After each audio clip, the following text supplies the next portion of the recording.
listeners and viewers, thank you for tuning in. I'm Grace Ovba, your host for Rising Above Shadows of Abuse. Today, I have the pleasure of introducing you to Reverend Deb Hansen.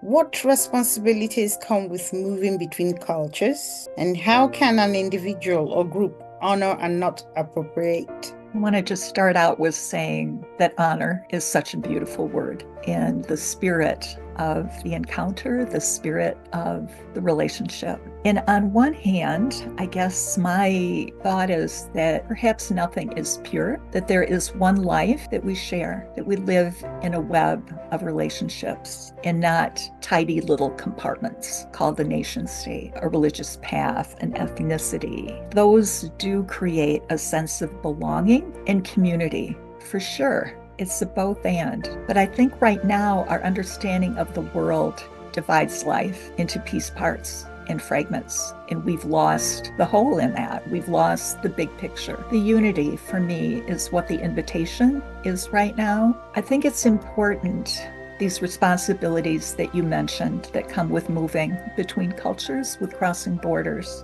is that we need to proceed carefully, especially where there's a history of harm between peoples. Know that you're going to make mistakes. Be willing to make mistakes and make things right. Pain can be caused on both sides. We'll get over that. Once we get below the surface, there is just a lot of collective trauma that begs for healing. And in the past, let's say 5 or 6 years, I have really been steeping in the world of healing collective trauma. When I was a coach, now as a spiritual companion, I was really fascinated with how do people transform? How can your life change in a heartbeat where sometimes it doesn't change with years of investment in change? And now I'm really fascinated by how does a people transform? How does a culture transform? So that spirit of humility, I mentioned earlier, respect, and that openness that Octavia Butler talks about, to being touched and influenced. That requires a softness and an openness. And what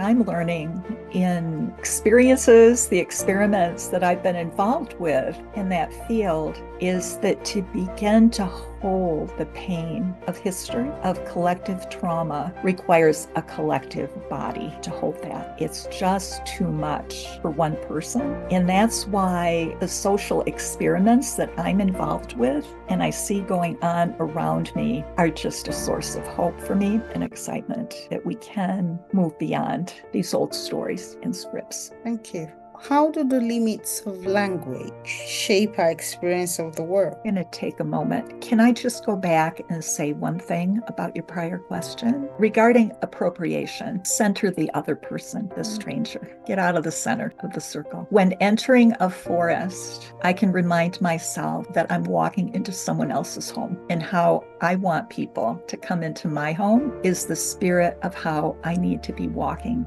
into the home of the other, whether it's a forest, in the trees, the creatures that I find there, or people that I might not have thought that I had a lot in common with, particularly with religious traditions. What I find is when I can actually find something to love and appreciate in another tradition and share that with people whose tradition it is, it's so well received. And you don't fake those things. To create spaces for voices that have been off to the side, that have been marginalized, and to really respect the experience of those people is transformative. And please don't make money off a culture that is not yours. I have been invited in the Jewish community, small Jewish community that I've been part of for some years. Yom Kippur, the Day of Atonement, is one of the most solemn holidays.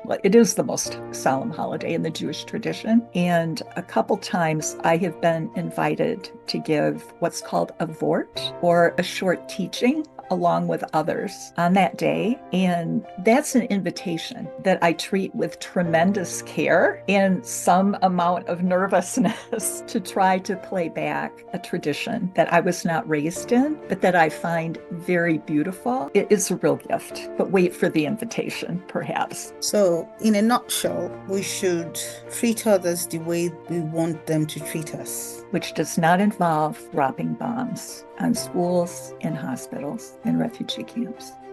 Be safe and be positive. And don't forget to check out our social media handles. Thank you. Bye for now.